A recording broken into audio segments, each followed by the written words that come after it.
Please, if you want to understand the global unease after the First World War, then please watch this document. It's full of great historical shots.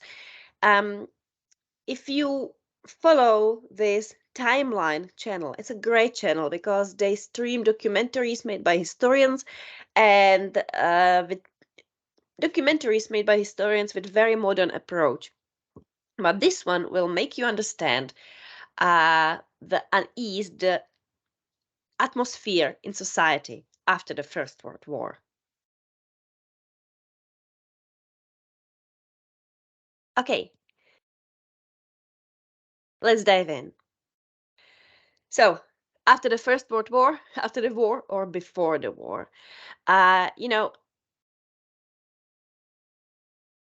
different nations perceived the interwar years differently. It has something to do with how they saw, if they saw themselves as winners or losers in the Great War, or in the way how the winners treated them at the Treaty of Versailles and in the Versailles system. But it's also a different view of the society. For example, let's stay at home, the Czechoslovakia. The Czechoslovakian mood in 1919 and until the 1938 was very hopeful, ecstatic even. People were happy to build a state. The participation in general election was great, and people worked hard because they felt like for the first time in history they had their own state and they are ready to build it. For them, we as the Czechs, we felt like winners. We felt like the war, all the suffering and death was worth fighting, because what's worth the prize is worth the fight, isn't it? And the Czechoslovakian state was definitely worth the prize. The price that the the British or the French paid for their victory was much higher, and they didn't gain that much. Apart from French feeling of satisfaction from humiliating the Germans, they didn't gain that much. They lost. They lost a lot. Not only the lives and the lives of people and suffering of people and the horrors that no one's ever seen before. They lost, they were weakened economically and socially, and it's the, as we've said before, the end of the First World War is marked as a milestone in decolonization. It was the time when when for the first time the great British Empire was seen as weak, and the colonies realized without their participation, Britain would never win the war. And as Britain kind of pulled their colonies into a seemingly useless war, and Europe as such, started and fought a completely useless war from the view of the colonies started to question whether Europe has a right to decide. And it's the first time when the Eurocentric view in the colonies was questioned. So that's British and French. But what about Germany? We've said that Germany was the only clear loser of the war. They felt like losers. They felt like they've lost. Uh, and the victors made them feel like they lost. The common people, they, after the First World War, they, there was a time when they didn't feel like anything because Germany was devastated economically, and the economical crisis was terrible in Germany even before the Great Depression started. But there was a moral crisis. there were voices from the very beginning saying that, well,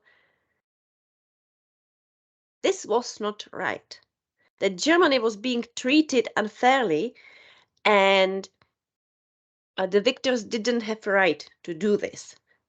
And Germans started to feel like there will come time for retribution, because they didn't lose uh, the sense of betrayal. The great German army was not defeated. They were defeated by the revolution from within the Germany. Betrayed by diplomats, betrayed by politicians. That was a note that Hitler will later play on. But Nazism is a completely different thing. So just remember this. We will not concentrate on Nazism and their view on history, because it's a completely different thing in historical memory. Let's look at Austria.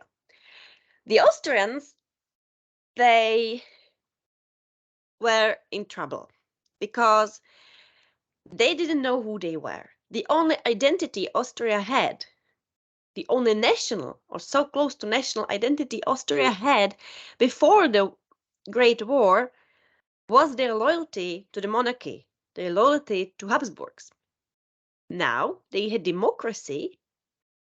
They were supposed to be grateful for having democracy, and Austria didn't know whether they were Germans or Austrians. How could they be Austrians when there was nothing like Austrian nationality? So who were they? They didn't know, and most of them felt like Germans. But they were speaking German after all, and they wanted to be allied with Germany. They wanted, even some people even wanted at that time to make one state with Germany.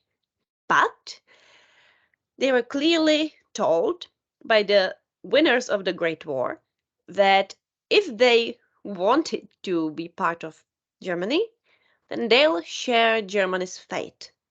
And nobody wanted to share Germany's fate.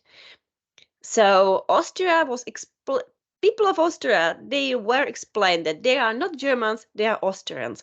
And they didn't know what Austrian nationality really is. Austrian nationality did not have time to develop during the First World War, and definitely not after it.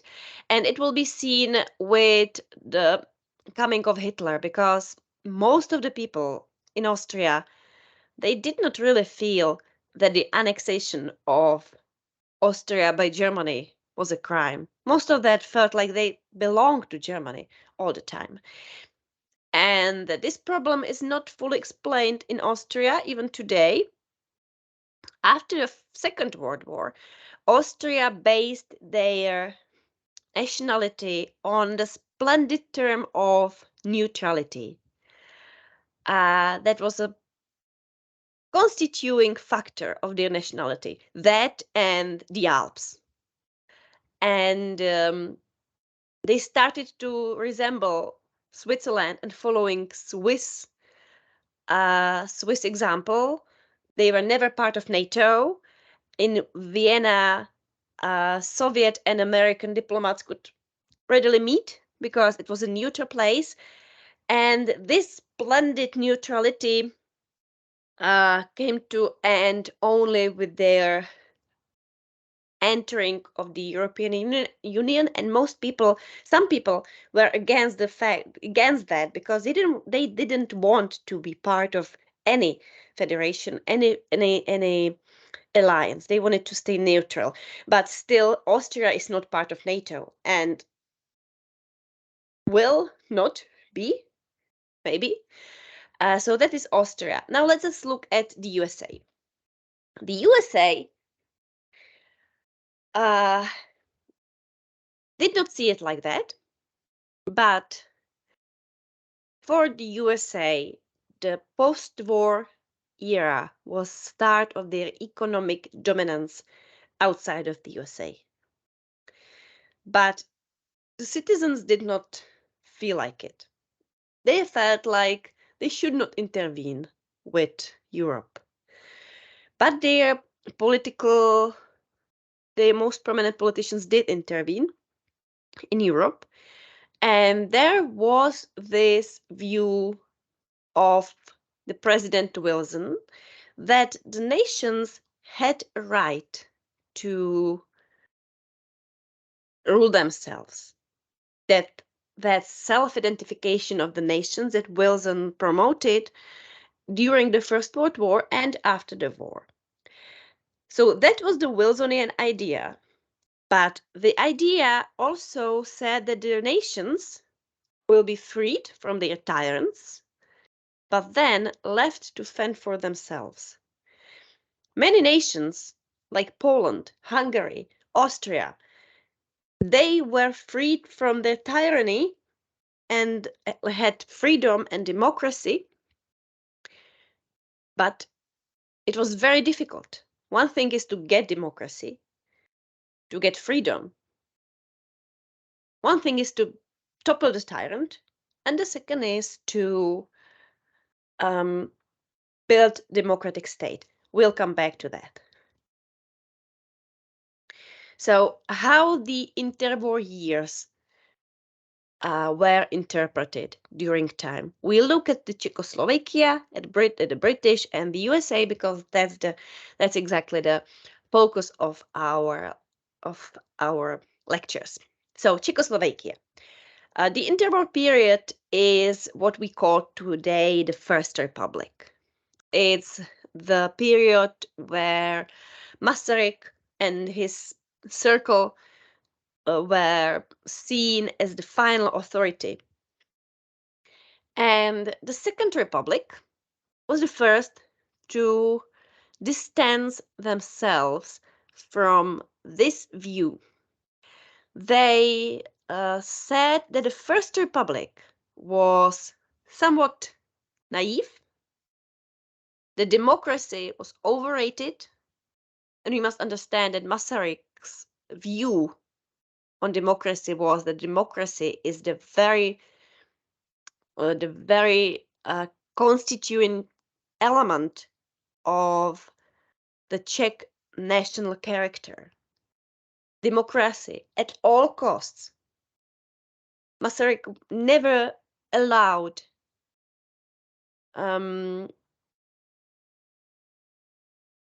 never were at wrong with democratic principles, even when they threatened to harm the state. For example, the German nationalist parties. Some politicians implied that with knowing what's happening in Germany and with Hitler on the rise and the way these nationalist German parties ally themselves with Hitler, that they should be prohibited. But Masaryk said no, that wouldn't be democratic. And how then would we be different than them? So that was the ultimate democracy. The Second Republic sees this as wrong and pivots towards some kind of despotic rule.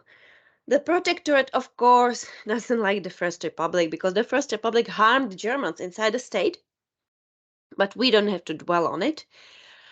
During the communism, First Republic was not seen positively, of course, because it was a capitalist, highly capitalist state, and it was in constant fight with the communists. So Masaryk was seen, the communists never dared to touch Masaryk as a figure. They didn't teach that he was a bad man because it was too far from what people would accept. But they retained from teaching about the First Republic. When they taught about the interwar period, they were talking about the great revolutions in Russia and the communist contribution to everything, and they wouldn't teach about the First Republic because they seen it as capitalist, and then that meant wrong. After 1989, our view came back to seeing the First Republic as what we want to go back to. But the First Republic was a state that didn't exist. There was not the there were parts of the state that were not in this state, and a lot of people, like Germans and Hungarians, who'd been um, sent away, weren't here. So our relationship with the First Republic was kind of mixed, and that was because we started to ask ourselves how all these tragedies could happen. Was the foreign politics of the First Republic naive when they allowed Munich to happen? And what about President Benesch and his role, not only with Munich, but with the communist coup in 1948? And what about the Germans? Didn't we treat them wrong? What about the multinationality of the First Republic? And what about the religious view of the First Republic? And what about how the First Republic approached the poor people in the border regions when the Great Depression started? Wasn't that wrong? We started to ask these questions, and these questions are really right, and they are actual even today. So the view on the First Republic changed a lot. Now, how the British and the USA looked at the 1920s and 1930s. The British changed their view on 1920s and 1930s basically during the Second World War. The British are, we can say that the British are unusually ready to admit their mistakes. I don't know any nation that's so ready to admit their mistakes. So when Winston Churchill got to power in 1940, he proclaimed all that appeasement politics of the 1930s as a mistake, but we must realize that this politics um, was approved by most of the nation. It's not that Chamberlain was an evil, stupid man, and the British disagreed and wanted Churchill to rule. No, Churchill in 1930s was seen as the paranoid who saw evil and saw harm when there was none. He was seen as the evil prophet, someone who wants the war to come. He was war hungry, and all people wanted peace, and they wanted to do anything they could to keep the peace. So the appeasement politics that was that the British politicians led in 1930s was approved by most of the nation, and most of the nation was proved wrong by the Second World War, and they readily admitted their mistakes. Even today, they say that the appeasement politics was wrong and that Munich Treaty was a terrible thing to do. If you meet a British who's somehow aware of Czech British relations and knows something about their history and the history of the Second World War, the British will tell you that they're sorry for the Munich Treaty. When I worked with tourists, I had 3 independent British who'd apologize to me that they wanted to apologize for their nation for the Munich Treaty. They had a kind of Munich complex. I don't know about today, but British are very different from the rest of Europe in this. Now, the USA in 1930s, uh, they wanted to live in their splendid isolation. They had the roaring 20s, they had great inventions, they had economical, they flourished economically. But after the Second World War, when things didn't go that well, they started to doubt not the political ideas, but the economical ideas. We'll be talking about it uh, more on when we touch the Great Depression. Because the Great Depression, what is the Great Depression? I want you to watch this clip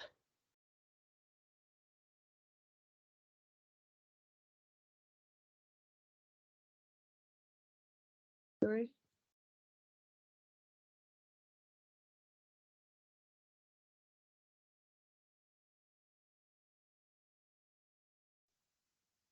So let us watch this video.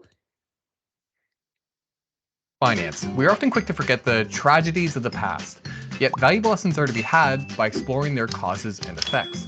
After all, in a world of ever-changing rules, products, and services, history is the one constant that can guide us through the ambiguity. So let's take a 5-minute history lesson on today's Plain Bagel. The year is 1918, and after 4 years of conflict, the First World War is finally over. America has emerged as one of the victors, and is about to enter a period of economic prosperity and cultural change known as the Roaring Twenties. Things start off pretty strongly, as the post-war economy is seeing a boost. Troops are back from the war, delayed projects are starting up again, and hey, more women are entering the workforce, meaning that more people have a salary to spend, and companies are looking for a piece of the money pie. So in 1920, we see our first radio advertisement, and it seems to be working. Recent inventions like the vacuum cleaner and the electric washing machine are becoming hot commodities. And hey, since things are looking pretty good, the banks are giving out loans to everybody, meaning that even more people can buy the latest and greatest gadgets. Before you know it, everyone's getting a car too, Henry Ford's T model to be exact, and with it, life is becoming a lot easier. Now you can do the Charleston across town and be home for your evening smoke. All of this is making companies very rich, and the average American is making good money themselves. In fact, people are starting to look for things to do with their newfound wealth. Buy another laundry machine? Nah. A new car? Don't need it. Oh, wait, what about investing? Yeah, that's it. After all, why be rich when you could be more rich? So the stock market becomes a pretty popular practice, and with so many people buying, investors are finding it very easy to make money on stocks. Soon enough, everyone thinks they're 1920s Warren Buffett, and I mean everybody. Cooks, shoe shines, taxi drivers, you name it, everyone is trading like a Wall Street tycoon, pouring their life savings into whatever security is hot that day. In fact, there's so much money to be made, people are taking out loans to invest even more, and banks are happily collecting the interest. By the way, those same banks are looking to invest more money too, and soon enough they begin borrowing money from customer bank accounts to buy stocks. But since things are looking up, no one's noticing, and overall things are going pretty well in America, financially anyway, and as we experience flapper culture, prohibition, and the rise of jazz music, people are making good money on the markets. By 1929, America's total wealth has doubled, and investments are up 218% since 1922. In fact, stocks are rising so fast, companies are having a hard time keeping up and justifying their stock price. Wait, that's not good. And hold on, production actually seems to be slowing down. Henry's not making as many T models, and people aren't buying as many things. It looks like companies may have overestimated their growth, and now wages are falling. And all that easy to access debt? Well, people have taken out quite a bit, and interest rates are starting to rise. But wait a minute, the stock market is still up. That doesn't seem right. Even though the economy is looking worse for wear under the hood, investors are more or less ignoring these problems and buying and selling as if everything were exceptional. Sure, we see a few shakeups and close calls, but things are still largely positive, and people are still gambling on the markets. But over time, the voice of reason is getting louder, and investor uncertainty is increasing, which brings us to October 24th, 1929. Black Thursday, as it's called, the theorized start of the Great Depression. Investors have been royally spooked, with headlines reading, "Prices of stocks crash in heavy liquidation." And when markets open, they start to sell. And I mean sell. 12.9 million shares to be exact. A new record. And at opening bell, things fall 11%. People are selling so much that price tickers can't keep up with the volume, so people don't even know what their selling price is. And all of this selling is dragging the stock market down, erasing large chunks of America's wealth. And things are about to get worse. While markets recover later that day, come Black Tuesday, it's an outright panic. The Dow Jones falls 12%, and that record we set last Thursday, yeah, we just broke it again. The markets lose $14 billion in one day. Some shares are now worthless, people have lost their life savings, and Americans who borrow to invest are absolutely crushed. And so, friends, here we are. The Great Depression, the worst economic downturn in the history of the industrialized world. The Dow Jones falls for another 3 years after this, losing 90% of its value from its high in 1929. Many lose their jobs as companies shut down, and it's not just investors that are hit. Remember that money the banks borrowed? Well, a bunch of it is lost in the markets too, and people are only getting back 10 cents for every dollar they had in their account. Banks across the country shut down, and unemployment reaches its highest level in US history, 24.9%. By this point, breadlines, soup kitchens, and homelessness are common sights. Whether you invested, borrowed money, or even just held money in a bank account, the Depression found a way to hurt you financially. Times would be tough throughout the 1930s, and fiscal intervention from Franklin D. Roosevelt would do little to boost activity. In fact, it wouldn't be until the rise of the Third Reich in Germany that we would see an end to the crisis. You see, the Great Depression wasn't just felt in America. Rather, with recent globalization, its effects were felt around the world. And in the darkness, we saw the rise of Hitler, who used the despair of the German people as a rallying call, ultimately leading to the creation of the Nazi Party and the start of the Second World War in 1939. The war created jobs in America, ironically ending one tragedy with the start of another. Experts can't agree on why the Great Depression was as bad as it was, but there were valuable takeaways from the hardship. It demonstrated just how powerful the greed and alternatively the fear of the markets can be when they get out of control, while demonstrating the destructive potential of speculation and debt. Laws would later be introduced to safeguard financial institutions and deposits, and during his time in office, Franklin D. Roosevelt would introduce the Federal Deposit Insurance Corporation and the Securities Exchange Commission, institutions targeted at protecting the wealth of Americans that still exist to this day. Few are left who remember the hardships of the Depression, but we'd be foolish to forget the lessons it provided. After all, fear, greed, and speculation are far from dead. Hey guys, thank you so much for watching. If you like this video, please make sure to like and Okay, so that were the lessons of the Great Depression. One just a remark on the it makes one wonder what's going to happen in following years with state debts going higher and higher. But you must realize that what happened during the Great Depression was the first time when something like that happened. Anytime there comes financial crisis, we have this Great Depression and Black Thursday and Black Tuesday to compare it to, even though sometimes or mostly the causes of the economical collapses, the bankrupts and recessions are different. But still, the whatever the reasons for the recession are, the consequences are always the same. People lose jobs, are not able to pay rents, so they lose their homes, they are not able to feed themselves, and they are desperate. And desperate people do desperate things. So we have never seen anything like it. We have never seen, the world has never seen with the Great Depression that things can go wrong so quick, that things can go wrong in a completely different direction in just few years. Remember that America in the 1930s, it was a roaring time. It was explained in the video. And with 3 years, people were sleeping on the streets and people were radicalizing. And there were, if you look at the First Republic in the Czech Republic, there were films done in the veranda of terraces. There was a roaring culture and new companies coming up, and people were happy in their new state, and the First Republic was flourishing. And then the Great Depression came from America and hit us. And it hit the regions that were mostly populated by Germans because they were dependent on export. But that's not the point. The point is that even in Prague, with Czech, the richest region of the Czechoslovakia, you could see people waiting in queues for soup. You could see homeless people. The Great Depression struck the First Republic as well as it struck Germany and the United States. We fared a little better because our economics was a little different.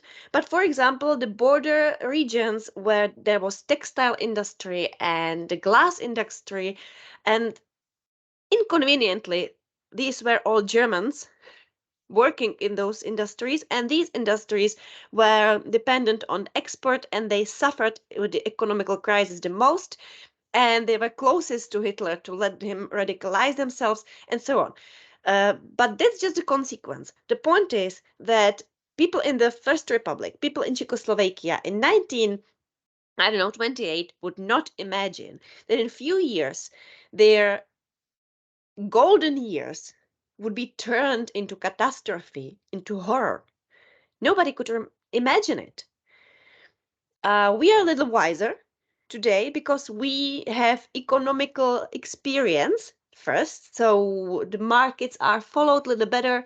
The states intervene with the market, but still, economists, when there's one economist telling you that things are okay, there's one economist saying that things are going wrong, and truth is somewhere in the middle.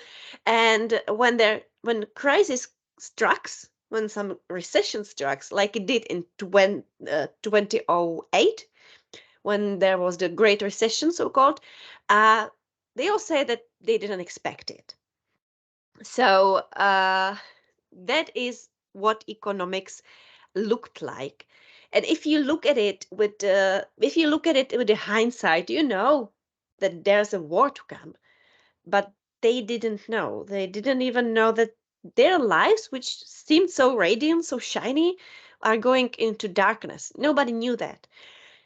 So, what was the consequence of the Great Depression in historical memory, and what is the consequence how we, especially the Western people and the USA, view the Great Depression? First, every crisis that happens in the market nowadays is compared to the Great Depression, although the causes are always different, because the speculation of small people has never been so high as in the roaring 20s.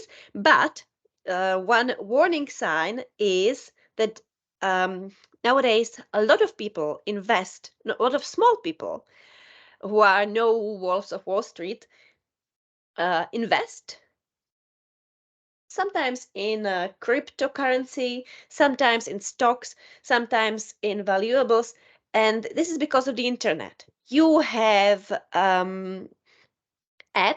applications for investing, which allows even the smallest of people to play on a Wall Street and other markets. And it is quite dangerous. But nowadays, the states would not allow such a thing to happen, but they can allow a lot of other things to happen, because on the globalized market, the market is very, well, erratic. You cannot predict. So that was the first effect of the Great Recession that we feel today. The second effect that we feel today is that it started discussion about the role of the market and the state. In the 1920s, there was communism, the leftist politics, which was due to what was happening in the Soviet Union. It was, well, everybody was afraid of it. So being a leftist was like being called a communist, and nobody wanted to be called a communist. In America, the American dream was very closely tied to right-wing politics. I mean, economically right-wing politics. The Czechoslovakia was a capitalist state. So all this, the Great Depression, was seen as a result of complete freedom of the market. And after the Great Depression, the discussion worldwide was started if state would not regulate economics and market, if giving a completely free hand to people, and completely free hand with everything, with this strictly liberal economical politics, if it is right. And this discussion is something we understand very well. Just watch the news today evening, tonight, watch the news and follow the discussion of the government and the opposition. How much should the state subsidy which branch? How much what should the state do, or whether it should do something when the food is too expensive, and the discussion whether it is good for the people or if it is good for economics. It's ongoing discussion. We don't know the solution. But before the Great Depression, this discussion was non-existent. People believed that the market is going to take care of itself. And in America, the Great Depression produced economic new economic trends. For example, the Nobel Prize winner or nominant Keynes, with his Keynesian economy, which is kind of combination of state involvement and free market. And if you look at the New Deal after the Second World War, in which the government was giving money to not only to America but to Europe as well. If you look at it, it's a pretty good example of state intervention, which would be impossible, unthinkable after the Great War, but after the Great Depression, and after everybody saw what poverty and can do and what desperate people are able to do to each other, to the world, to themselves, um, New Deal started to be thinkable. And of course, after the Second World War, the victors learned from the interwar years, and nobody wanted to treat the losers the way they treated the losers in the after the First World War. This consequence of the complete humiliation of Germany and what it led to was alive after the Second World War, and it was one thing, maybe the only one, the Western world got their learned something. They learned a lesson with that, but it was one of the few lessons it learned actually. So the Great Depression scare us, especially today, we have this economic crisis, and historians nowadays argue that the situation before the Great Depression was completely unique, that it's not going to happen. Not only that, economically, it's not going to happen, but the complete radicalization of society was different, that Germany would never do anything like that before again, that there are no totalitarian regimes nowadays, that people have learned their lesson. Maybe they did. Every historical phenomenon, every historical period is different, and the situation definitely was unique. But still, what historians cannot argue about, people are still the same, and people are unpredictable. And if that is the lesson that we learned from the Great Depression, is this: people are unpredictable, and things can go wrong very quickly. And we are very careful, especially with when economic crisis strikes, we are very careful not to leave, not to let people feel the consequences too hardly, too much, too. The last thing is Wilsonianism. Wilsonianism. That was the political doctrine of President Woodrow Wilson after the First World War. This ideology is part of what got us the Czechoslovakian state, because Wilson believed that every nation has right to take the rule into their own hands, and proclaimed this as one of the main points that the winners of the First World War are going to achieve.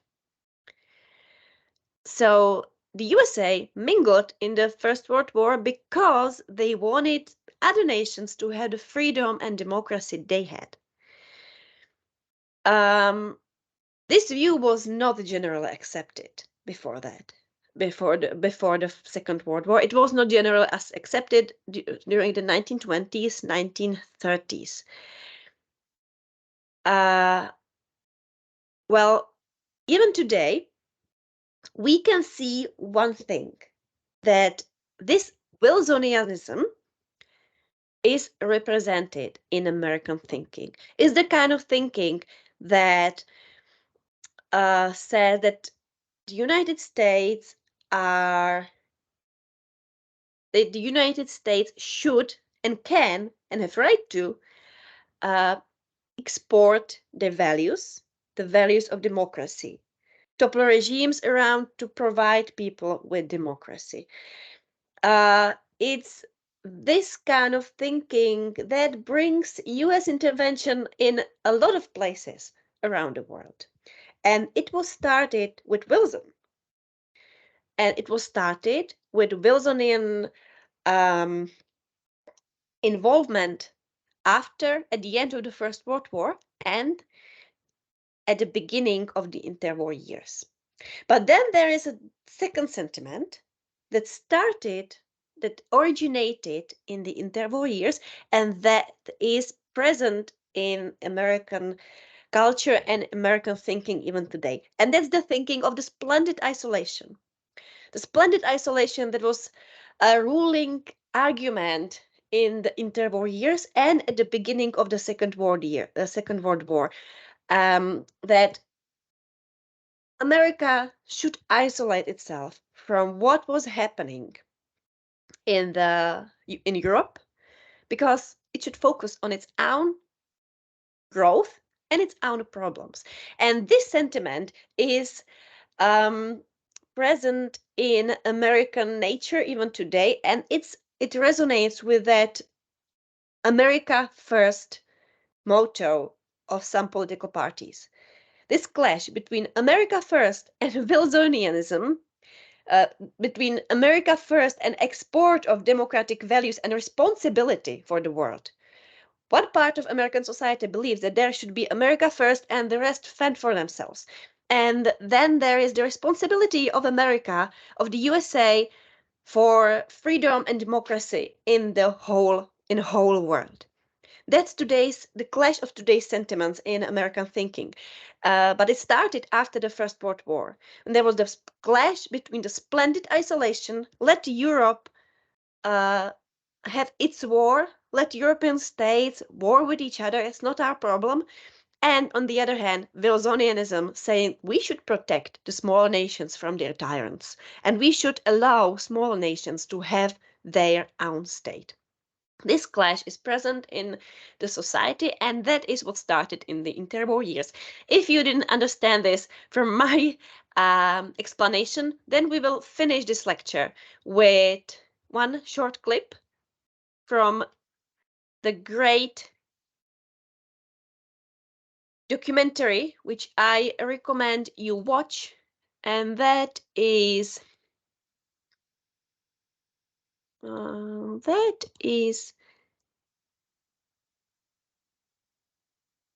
this one. I'll find it. Yeah. So let us watch. Let us watch David Reynolds explaining it for the second time. As dozens of young men pulled on a rope and chains, the chant went up, Mauerweg, the end done of with the wall. This clip starts at the end of the Cold War. With the collapse of the Soviet Union, communism joined fascism in the dustbin of history. But the other great ideologies spawned by the Great War, Woodrow Wilson's all-American vision of global democracy, was given a new lease of life by the George W. Bush administration. Oh my God, oh my God. All right. Do the train station. Do not go down the track. You will get trapped. When Al-Qaeda attacked America on the 11th of September 2001, Bush's advisors wanted to use American power to enforce liberal democratic values, especially in the Middle East. Freedom itself was attacked this morning by a faceless coward, and freedom will be defended. The American invasions of Afghanistan and Iraq were based on the simplistic assumption that toppling a tyrant would produce freedom and democracy. It was rather like the heady hopes across Europe in 1918. The ensuing mess was a painful reminder that Wilsonianism was no more an easy answer at the start of the 21st century than it had been in the aftermath of the Great War.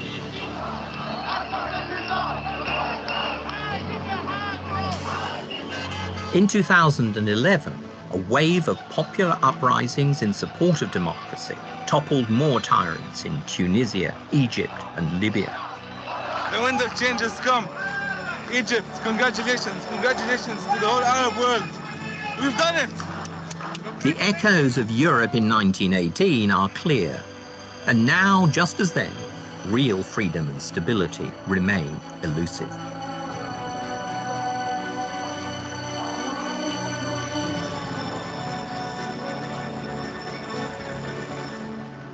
Almost a century on from the European spring of 1918, the challenge is still, as Stanley Baldwin recognized, to make democracy safe for the world.